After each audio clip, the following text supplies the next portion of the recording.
আল্লাহ নবী পৃথিবীতে এমন কোন পাপ রয়েছে যেই পাপ করলে মানুষ সহজেই জাহান্নামে যাবে? তখন রাসূল সাল্লাল্লাহু আলাইহি ওয়াসাল্লাম বলছেন আল ফাম ওয়াল ফারজ, তা হচ্ছে মুখ আর লজ্জা স্থান।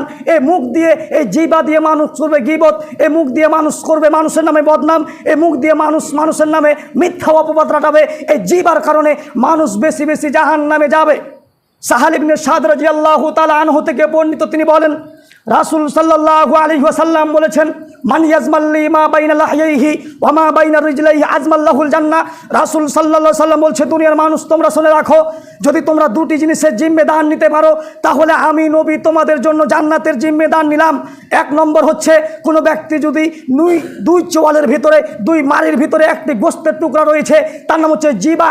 যেই ব্যক্তি এই জিহ্বার জিম্মেদার নিতে পারবে, আল্লাহ নবী বলছে আমি তার জন্য জান্নাতের জিম্মেদার নিলাম। আল্লাহ নবী বলছে আমি তোমাকে জান্নাত নিয়ে দিব, তবে কি করতে হবে? জিহ্বা কন্ট্রোলে রাখো, জিহ্বাকে আয়ত্ত রাখো, জিহ্বাকে ভালো রাখো। জিহ্বা দিয়ে কোনো কথা বললে, মুখ দিয়ে কোনো কথা বললে ভালো কথা বলো। যদি জিহ্বার জিম্মেদার তুমি নিতে পারো, জিহ্বার জিম্মেদার যদি আপনি নিতে পারেন, তাহলে আল্লাহ নবী আপনার জন্য জান্নাতের জিম্মেদার নিয়েছেন। আবু হুরায়রা রাদিয়াল্লাহু তাআলা আনহু বলেন রাসূল সাল্লাল্লাহু আলাইহি ওয়াসাল্লাম বলেছেন মান কানা যা ওয়াজহাইনি আল্লাযী ইয়াতি হাউলাই বিওয়াজহিন ওয়া ইয়াতি হাউলাই বিওয়াজহিন। রাসূল সাল্লাল্লাহু আলাইহি ওয়াসাল্লাম বলছেন কিয়ামতের মাঠে সেই ব্যক্তি সবচেয়ে খারাপ, কিয়ামতের মাঠে সেই ব্যক্তি সবচেয়ে নিকৃষ্ট খারাপ ওই ব্যক্তি হবে যেই ব্যক্তি দুনিয়াতে দ্বিমুখী আল্লাযী ইয়াতি হাউলাই বিওয়াজহিন ওয়া ইয়াতি হাউলাই বিওয়াজহিন। যেই ব্যক্তি এদের কাছে এক মুখ নিয়ে আসে, ওদের কাছে এক মুখ নিয়ে যায়, যেই ব্যক্তি এদের কাছে এক কথা বলে, ওদের কাছে এক কথা বলে, এই ব্যক্তি কিয়ামতের মাঠে সবচেয়ে খারাপ ব্যক্তি হবে বলে রাসূল সাল্লাল্লাহু আলাইহি সাল্লাম বলেছেন। দুনিয়াতে যারা দ্বিমুখী হবে, দুনিয়াতে যারা এদের কথা ওদের কাছে লাগাবে, ওদের কথা এদের কাছে লাগাবে, এরাই কিয়ামতের মাঠে সবচেয়ে খারাপ মানুষ হবে বলে রাসূল সাল্লাল্লাহু আলাইহি ওয়াসাল্লাম বলেছেন। আল্লাহু রাব্বুল আলামিন সূরা হুমাজা 113 নম্বর সূরা প্রথম আয়াতের মধ্যে বলছেন ওয়াইলুল লিকুল্লি হুমাজাতিল লুমাজা। ধ্বংস ওরাই হবে যারা মানুষের পিছনে এবং সামনে মানুষকে অপমান করবে। আল্লাহ রাব্বুল আলামিন বলছে যারা মানুষের পিছনে এবং সামনে যারা গীবত করবে তারা ওয়াইল নামক জাহান্নামে যাবে। সামনে এবং পিছনে গীবত করা যাবে না। আম্মার বিন ইয়াসির রাদিয়াল্লাহু তাআলা আনহু বলেন রাসূল সাল্লাল্লাহু আলাইহি ওয়াসাল্লাম বলেছেন মান কানা যা ওয়াজহাইনি ফিদ দুনিয়া কানা লাহু লিসানান মিন নারিন ইয়াউমাল কিয়ামাতি। রাসূল সাল্লাল্লাহু আলাইহি ওয়াসাল্লাম বলেছেন কিয়ামতের মাঠে দুনিয়াতে যারা দ্বিমুখী ব্যক্তি হবে, দুনিয়াতে যারা দ্বিমুখী ব্যক্তি হবে, যেই ব্যক্তি এদের কাছে এক মুখ নিয়ে আসবে, ওদের কাছে এক মুখ নিয়ে যাবে, যেই ব্যক্তি এদের কাছে এক কথা বলবে, ওদের কাছে এক কথা বলবে, সমাজে একটা দ্বন্দ্ব সৃষ্টি করবে। কিয়ামতের মাঠে আল্লাহ নবী বলছে দুনিয়াতে যে ব্যক্তি দ্বিমুখী হবে, কিয়ামতের মাঠে তার একটি মুখে আগুনের দুটি জিহ্বা হবে। কিয়ামতের মাঠে দুনিয়াতে যারা দ্বিমুখী ব্যক্তি হবে, কিয়ামতের মাঠে তার একটি মুখে আগুনের দুটি জিহ্বা হবে। এটা কোনো সাধারণ কথা নয়, এটা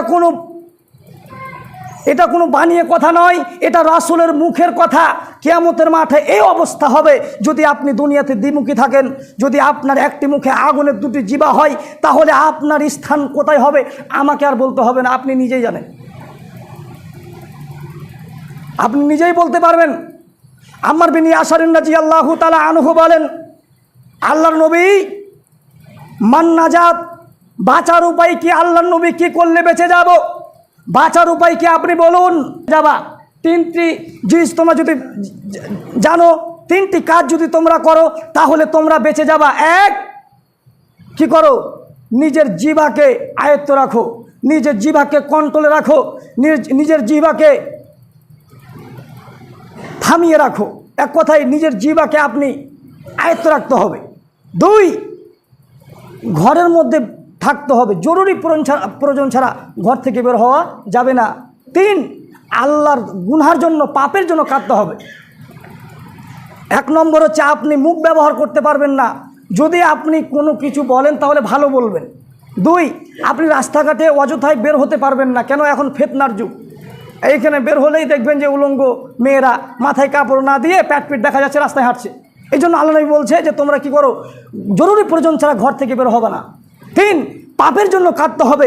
এই 3টি পাপ যদি, এই 3টি কাজ যদি আপনি করেন, তাহলে আপনি কোথায় যাবেন? আপনি বেঁচে যাবেন, আপনি জান্নাতে যাবেন। রাসূল সাল্লাল্লাহু আলাইহি ওয়াসাল্লাম একদা সঙ্গী সাথীদেরকে বললেন, সঙ্গী সাথীগণ তোমরা কি বলতে পারো, সঙ্গী সাথীগণ তোমরা কি বলতে পারো, মানুষকে পিছন দিক থেকে ধাক্কা মেরে জাহান্নামে নিক্ষেপ করে কি?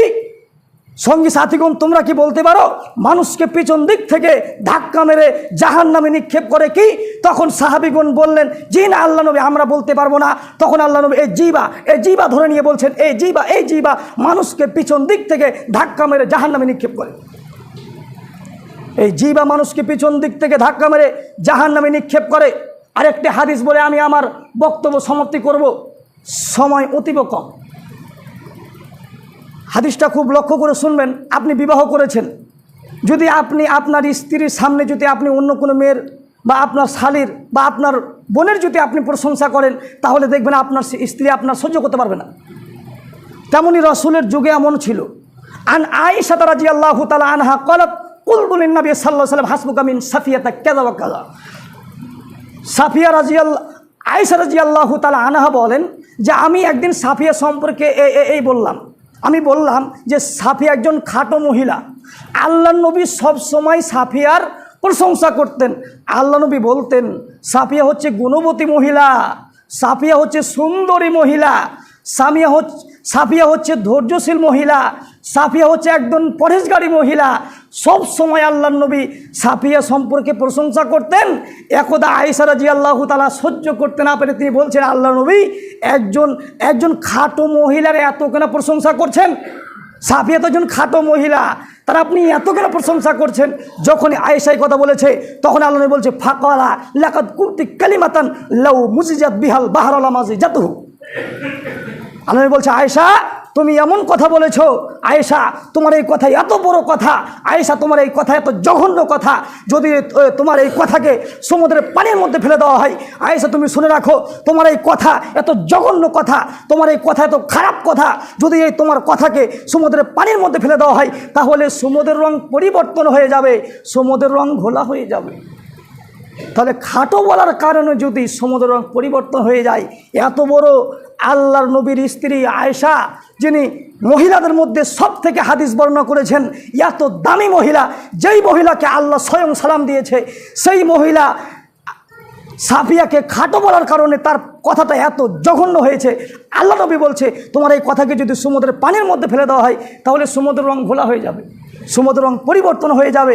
তাহলে দিনরাত যে আপনি অন্য মানুষের নামে গীবত করছেন, বদনাম করছেন, আপনি যে বলছেন অমুক ব্যক্তি খারাপ, অমুক ব্যক্তি চুগলখোর, অমুক ব্যক্তি জেনা করেছে, অমুক ব্যক্তি চুরি করেছে, তাহলে আপনার অবস্থা কি হতে পারে?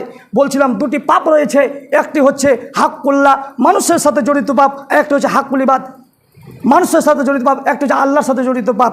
মানুষের সাথে জড়িত পাপ সহজে ক্ষমা হবে না, মানুষের সাথে জড়িত পাপ আপনি সহজে ক্ষমা করতে পারবেন না।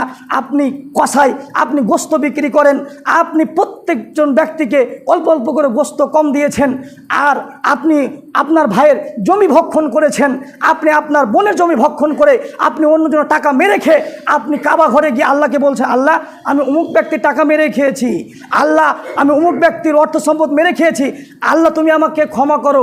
আজীবন ক্ষমা চাইলে ক্ষমা হবে না। আপনি যার নামে গীবত করেছেন, আপনি কাবা ঘরে গিয়ে বলছেন আমি অমুক নামে গীবত করেছি, আল্লাহ বলছেন আজীবন ক্ষমা চাইলে ক্ষমা হবে না। কেন? মানুষের সাথে জড়িত পাপ আল্লাহর কাছে ক্ষমা চাইলে ক্ষমা হবে না। যতজন মানুষকে আপনি গোস্ত কম দিয়েছেন, সমস্ত মানুষকে গোস্ত ফেরত দিতে হবে। যতজন আপনি মানুষের টাকা মেরে খেয়েছেন, সমস্ত মানুষের টাকা ফেরত দিতে হবে। আপনার বোনের জমি আপনাকে ফেরত দিতে হবে, আপনার ভাইয়ের সম্পত্তি আপনাকে ফেরত দিতে হবে। যদি আপনি না দেন, তাহলে মরার পর আপনাকে জান্নাতে কার বাপের ক্ষমতা নিয়ে আপনাকে জান্নাতে নিয়ে যায়। এজন্য জান্নাতবাসী হতে গেলে মানুষের সাথে সদাচরণ করতে হবে, ভালো ব্যবহার করতে হবে, গীবত বদনাম থেকে আমাদেরকে বেঁচে থাকতে হবে। আল্লাহ রাব্বুল আলামিন সকল মুসলমানদেরকে কথাগুলো বুঝার এবং মানার তৌফিক দান করুক। সবাই বলুন আল্লাহুম্মা আমিন। এখান থেকে আমার সংক্ষিপ্ত বক্তব্য সমাপ্তি করছি। ওমা আলাইনা ইল্লাল বালাগ। বিসমিল্লাহ।